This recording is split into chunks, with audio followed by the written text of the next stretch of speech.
Hey.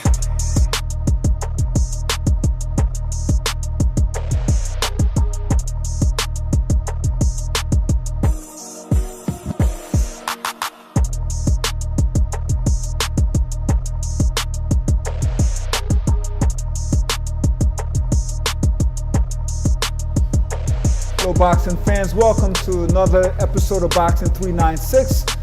We're in Northeast Philadelphia at a hard-hitting boxing gym with trainer and father Angel Pizarro, father of the Pizarro brothers. He trains his son Branden Pizarro, and we know his other son Angel Pizarro is trained by Philly #1 trainer Bo Ziennis. Yes, How you sir. doing, Yes, man? sir. Everything is good. Everything is good. Thank you. Thank you. Talk to me about your son Branden. He's still in high school. Still in high school? Turned pro at 17. Yes, sir.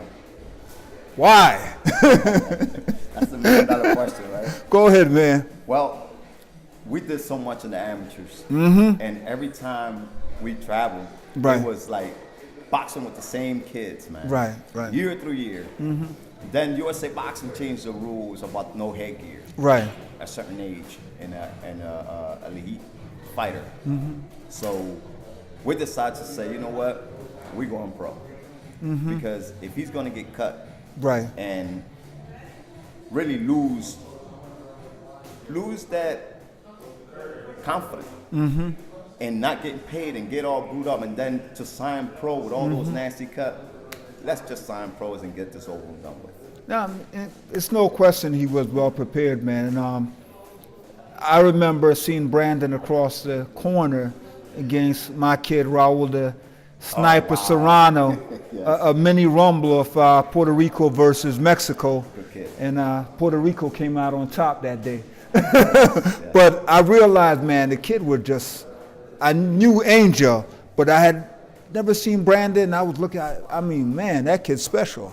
Really special fighter. Thank you. Yeah. Everybody said that he is special. This is why I named him The Gift. Okay. And it goes a little bit beyond that. That name comes. We could get into it more details when you ask a couple more questions later Okay. down the road. But you're absolutely right. This is why I call him The Gift. He is gifted. And it was funny because you do remember Angel. I remember the first interview when you did Little Angel. We were, Yeah, I still have that. what, 10 years old, 8 years old? And I used to push Branden to the side because Little Angel was my focus at the time. Right, right. And you know, he used to tell me, you're going to see I'm going to be better than him. I said, nah, you're not going to be better than him. He said, yes, I am, because I see everything he does and I do it better. Okay, So I was okay. like, wow. So, you know, I used to always tell him, don't feel out of place. It's that you're too young to box. Right, right. He's up there already. Your time will come. And now I'm blessed I have two. That's true. And today I interviewed Angel, and he said they used to spar and fight all the time, but now his younger brother is much bigger. He's a big boy now. Right, right. That was all the time. All the time. But besides the boxing, they are really polite kids. Right. Very polite. What can I say? That just feels great to say they're my boys. Right. And we know, man, you come from Puerto Rico, a country with a rich boxing tradition. Talk to me about what it means for your kids to be, trying to live up to that standard. It's beautiful. It's beautiful. Like, for example, when I came and came from Philadelphia to Philadelphia Right. from Puerto Rico, I came from Felix Trinidad Sr.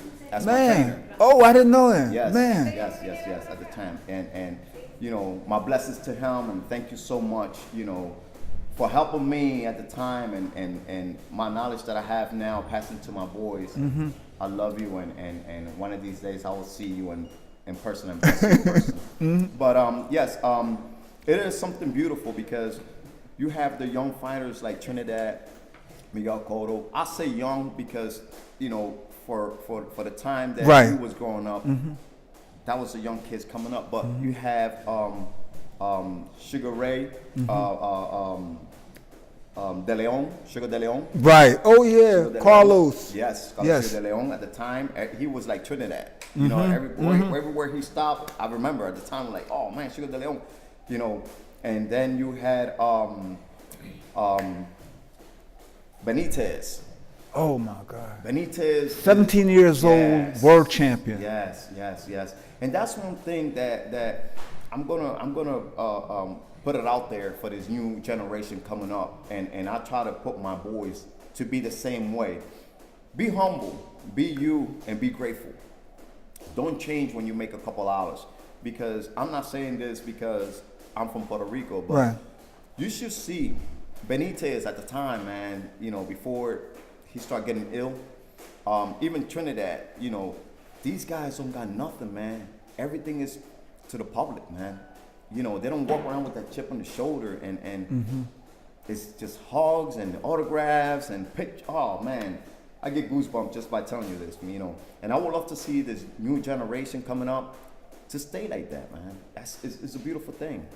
The more you stay humble, the more blessed you're gonna be. And that's how I'm trying to stay Branden that way. I was in Puerto Rico, spent 2 months in Puerto Rico working, and I was in Fajardo and Old San Juan. We would drive around, and certain places we went, people were like, Felix was just here, and he dropped off all this refreshments, sodas, beer, just for a street party, and he's still doing it, helping his people. Yes. Yeah, he's still doing it. Yes. He is. He's still like the champ. He's still #1 champ. Right. Even though he lost to Bernard, Right. he's still #1 champ.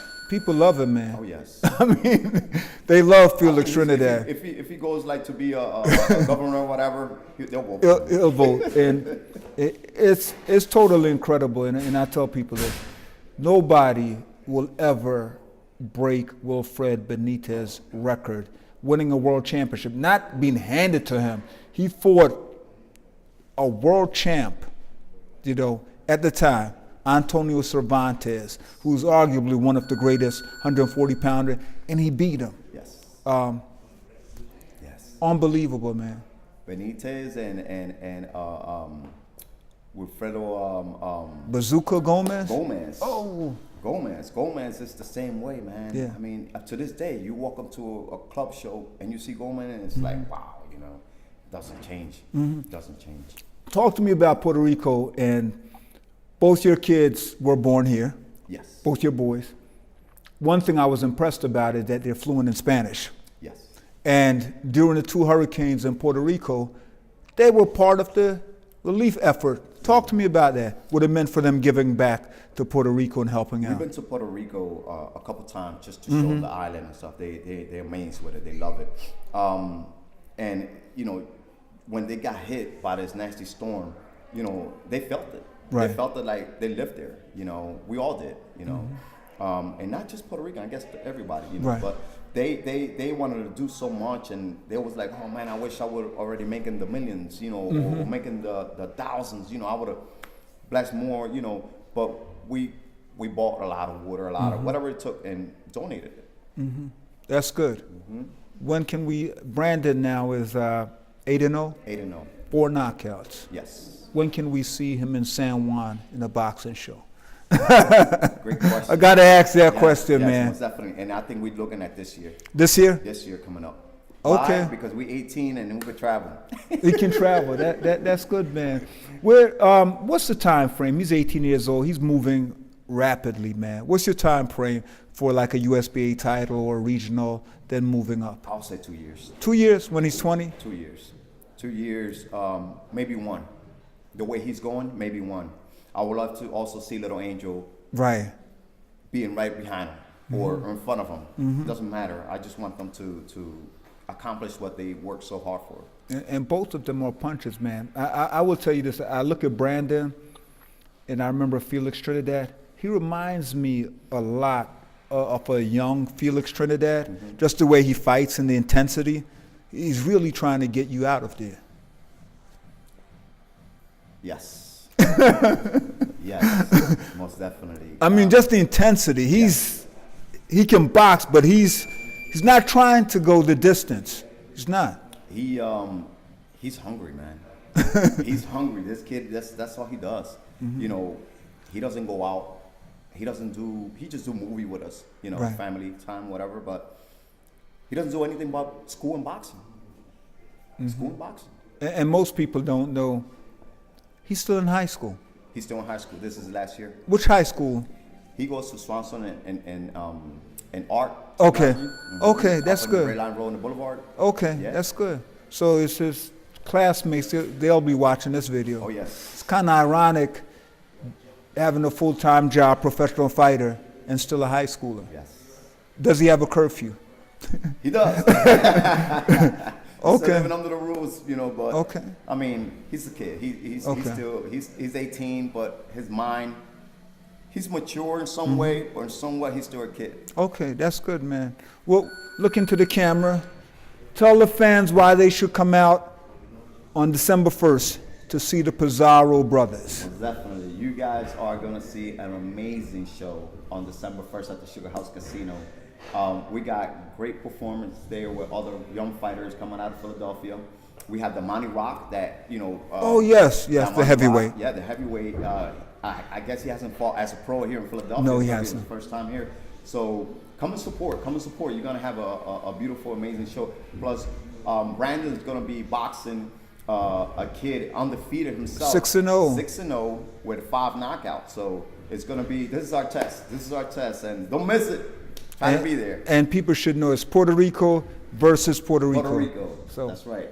there you have it, fan. Angel Pizarro, father of the Pizarro brothers. Come on out December 1st, Sugar House Casino. You don't want to miss this show. Thank you for watching Boxing 396. Thank you. Hello, boxing fans. George Hanson, the mouthpiece. I'm here at the hard-hitting gym in the Northeast with lightweight sensation, undefeated 18-year-old high school pugilist Branden "The Gift" Pizarro, 8-0, 4 knockouts, who will be fighting December 1st on Hard Hitting Promotions show at Sugar House Casino in Philadelphia. How you doing, Branden? I'm great. How are you? Talk to me, man. You're in high school. Which high school do you go to? I go to Swanson Arts and Technology on Red Line Road and the Boulevard. Who's the principal? Miss Langston is my principal. Ms. Langston, how you doing? Make sure this man gets straight A's. What would you like people to know about you, man? I mean, I turned pro when I was 17. I'm still in high school, and I'm just blessed to be in a position I'm in. Man, it's incredible, man. How did you feel about joining the Punch for Pay ranks last year as a 17-year-old, still in high school, 11th grade? It was an amazing feeling, honestly. it was really an amazing feeling. Just being able to do something at such a young age and going against grown men. I was like, why not? I got everything that it takes, so let's get it done. Okay. How do you balance a full-time job, because being a professional fighter is a full-time job, and your schoolwork? Honestly, I question that a lot. Okay. But I get it done. Now I'm a senior, so now it's more work, and now it's like college bound. Okay. Yeah, looking for colleges. What am I going? Now is the time to decide what's after high school. Okay. So, training, running, dieting, whatever it takes, I get both of them done. And honestly, it's hard, but I get it done. It's hard to manage it, but it gets done. The fact that you're a pro, when I was in high school, no one knew I boxed. I didn't tell anyone. But for you as a pro in high school, the entire school must know that you box. How do they treat you? Yeah, I mean, I get treated with respect. A lot of people treat me with respect. A lot of people, appreciate and like to see what I'm doing.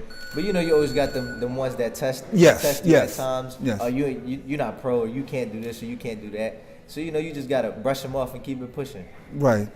And they can come out. I think if your classmates came out and saw you fight, I think no one would say anything in high school. No, I'm serious.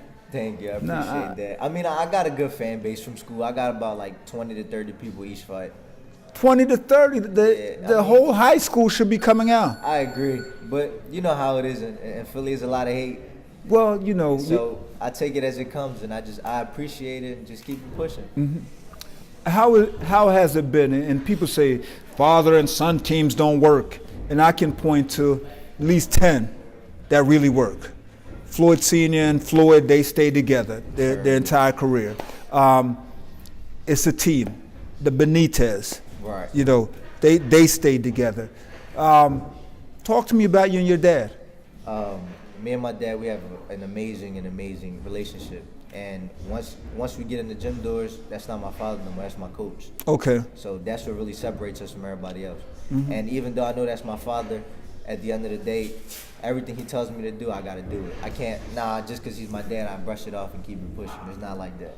Because he told me, if you don't listen, you'll find somebody else. And I know my father only wants the best for me. So I know everything he says and he wants me to do is for the best of me. So we just got the amazing bond together. And he raised me since I was a baby. Right. So it's like, it's been me and him my whole life. Right. So it's like, I wouldn't trade that bond for nothing in the world. I can understand, man. I had an old Jamaican father who, when he said jump, I said, how high? Even though I was a grown man, my dad told me something, I'm going to do it. That's just the way it is. Yeah. That's exactly how it is with me and him as well. He got my back, I got his. Man, and I have to give this hypothetical. You're such a phenomenal fighter, and I see the talent, and I see so many similarities between you and the great Felix Tito Trinidad, how you get out there. At some point, man, you're going to be undefeated, probably a world champion. The money's going to come to you, and they're going to say, Branden, your dad has taken you as far as he can take you. You're going to have to get a celebrity trainer, and I'm not going to mention any names. What's your response? My father took me where I need to be, and I feel as though he could keep taking me where I need to go. You know it's going to happen. Oh, I know. They talk about it now. Right. But you know what I say? When I feel as though my dad took me where he took me, and he feel as though I still want him to be number one in my corner, right, we'll bring in extra help. Okay. That's what I do. Now I see your point. I mean, your dad has done a remarkable job, man, in guiding you and looking out for you. Thank you. We had an earlier discussion with your father. Let's talk about your diet. Your stepmom is your chef. Yeah. Explain to me her role. She does everything for me. She played the mother role in my life for many, many years, and she does everything that I need done, whatever it is. When it's time for camp, she knows what to get done, what to do. Ticket-wise, she takes care of everything. Man, she's not only the chef, she's the administrator. Yeah, that's mom. Tell everyone her name. Edith Torres. Edith Torres, not only the chef, administrative assistant, what else? Everything down that line, whatever you can think of. Diet-wise, she wakes up with me, does my food for me in the morning. Man. When I get out the gym, food is done already. Whatever snacks, everything is done. I got to eat things on a certain schedule. So it's like, all I got to do is train and go to school. Man, you got it made, man. I had to get up and make my own breakfast in high school. You're getting breakfast made and what you need to eat, salmon, baked chicken. They know I got it. They know I got it tough with high school, now college, and now boxing, all three in one. So they just try to be the best they can be and help me out as much as they can. You got a good team, man. You're really blessed, and we can see it in the ring that you focus on boxing. Yes, definitely. Talk to me about this opponent that you have coming up. I really don't know much. I know he's undefeated from Puerto Rico. Yes, 6-0. Yep. So I mean, somebody's has to go that night, and I can guarantee it's not mine. Oh man, it's Puerto Rico versus Puerto Rico. It is, and I've been there before. I fought somebody undefeated already. Okay. This is my second undefeated fighter, and one thing I love about all my opponents, they take the fight because they say I'm a baby. Oh, when I was 17, you only 17, I'm gonna treat you like a baby. I appreciate that. Take that fight. So now he's the same way. I'm gonna take the fight because he's a baby. He's 18. He needs to learn how to stay in the baby's lane. He should have never turned pro. I appreciate that. All that does is make me hungrier. And come December 1st, I will be undefeated. Do people realize you come from the same gene pool, same country as a 17-year-old who won a world title, Wilfred Benitez? Exactly. I really don't know. I don't know if they understand that. I don't know. But, I just, like I said, he's undefeated. I got to thank his team for taking the fight. Right. And, like I said, December 1st, I'll still be undefeated. I really don't know much on him. I don't do no studying. I let my team. Your dad do all that, right? Your dad mentioned that. They bring me the fighter. I let my dad's my manager as well. I let him decide. Whatever he says is best, we get it done. He tell me this who you fight and this what he do. We get a game plan, we do it. We execute it December 1st. From your perspective, what's your time frame? Benitez turned pro at 14. His time frame was 3 years. You turned pro at 17. What's your time frame? My time frame, honestly, the latest 28. 20? 28. Okay. Oh. I want to do a good 10, 11 years as a pro. Before you retire? Before I retire. Okay, we're talking about the world title. To fight for one. Title. Yes. Oh, world title? 19 years old. 19? 19 touching 20. Okay, so you have a year and a half. Yeah. Okay. Do you think at that time, you're now a lightweight? Right. You see yourself growing? Yeah, most certainly. Most certainly. I mean, I'll do whatever in my power and will to, make the weight. But once my body tells me it's time to go, we got to go up. Okay. Well, look into the camera here. Tell the fight fans why they should come out on December 1st at the Sugar House Casino. I'm Branden Pizarro. I fight December 1st at the Sugar House Casino. Those of you that know me know what I bring to the table. Those of you that don't know me, come out December 1st and come find out. Whatever it is, I adapt to any style in the ring. I'm a puncher, I'm a boxer, and I bring it all. And you should see why December 1st. Well, folks, there you have it from 18-year-old Branden Pizarro, hottest fighter, or one of the hottest fighters coming out of Philadelphia. 2 more years, another world championship will be coming back to Philadelphia. So see you December 1st at the Sugar House Casino. Thank you for watching Boxing 396. Continue to follow Branden Pizarro and the Pizarro brothers.